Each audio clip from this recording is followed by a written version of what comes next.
ويستفتونك في النساء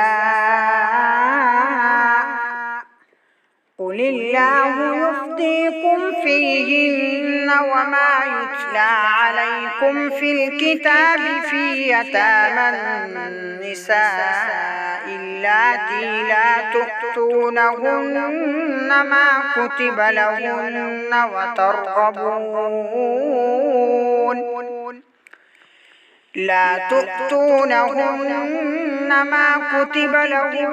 وترغبون أن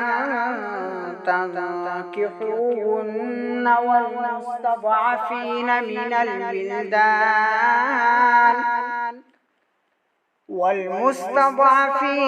الولدان وأن تقوموا لليتامى بالقسط وما تفعلوا من خير فإن الله كان به عليما.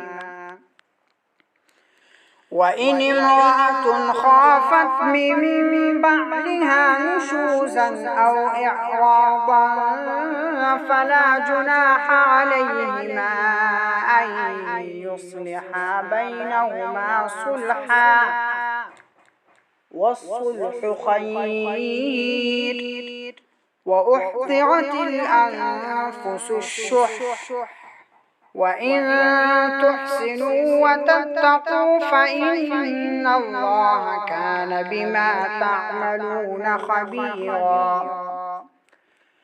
ولن تستطيعوا أن تعدلوا بين النساء ولو حرصتم فلا تميلوا كل الميل فتذروها كالمعلقة وإن تصلحوا وتتقوا فإن الله كان غفورا رحيما.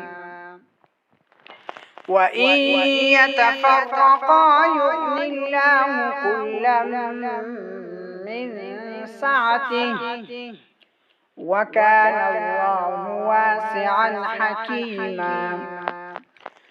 ولله ما في السماوات وما في الأرض ولقد وصينا الذين أوتوا الكتاب من قبلكم وإياكم أن اتقوا الله وإن تكفروا فإن لله ما في السماوات وما في الأرض وكان الله غنيا حميدا. ولله ما في السماوات وما في الأرض وكفى بالله وكيلا. إن يشأ يذهبكم أيها الناس ويأت بآخرين وكان الله على ذلك قديرا. من كان يريد ثواب الدنيا فعند الله ثواب الدنيا والآخرة وكان الله سميعا بصيرا.